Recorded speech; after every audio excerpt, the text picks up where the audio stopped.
Généralement, les gens disent souvent que le karaté, c'est pour frapper les gens. Oui, c'est ce que les gens ils ont l'habitude de dire. Mais moi, je veux leur dire simplement que le karaté, c'est au-delà de ça. C'est au-delà de ça. Et toute personne qui doute encore de cet art martial-là, de s'approcher pour pouvoir mieux comprendre. Et tout ce que moi j'ai envie de dire, c'est que leurs enfants qui sont, et ces enfants ont du mal à, comment dire, à s'exprimer, ou bien ces enfants qui sont agités, d'amener ces enfants, le karaté pour les permettre de se réveiller, et ces enfants qui sont agités de se calmer. Donc, le karaté est un art martial qui rassemble un certain nombre de techniques de défense et qui a pour but d'éviter ou de parer une attaque tout en ripostant par une autre attaque. Quelles sont les différentes étapes du karaté et quels sont ses avantages? Amosou Emmanuel, premier dan, coach de karaté-do au collège catholique Saint-François de Salles, nous en parle. Quand vous commencez les entraînements, la moindre des choses, c'est de faire l'échauffement. Et vous allez remarquer, c'est ça que nous avions commencé tout à l'heure.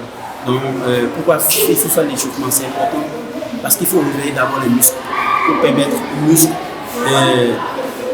d'être actifs.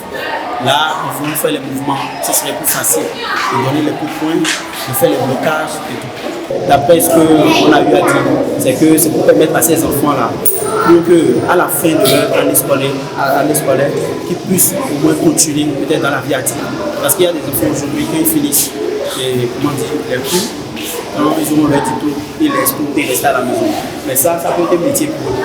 Ouais, ils peuvent continuer, donc ils peuvent continuer dans et vous allez remarquer, c'est pas seulement le karaté.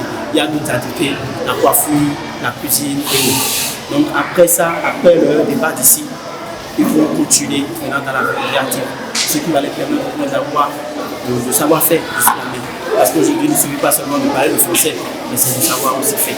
À sa suite, quelques élèves apprenant le karaté nous donnent ici les raisons de leur motivation à s'exercer dans ce domaine. Moi, quand j'ai commencé, j'avais choisi ça pour pouvoir me défendre. Parce que dans mon quartier, il y a souvent des gens qui me malmettent. Et après, on apprend le karaté pour pouvoir frapper les gens. On apprend ça pour pouvoir se connaître. Je pense que le karaté peut m'aider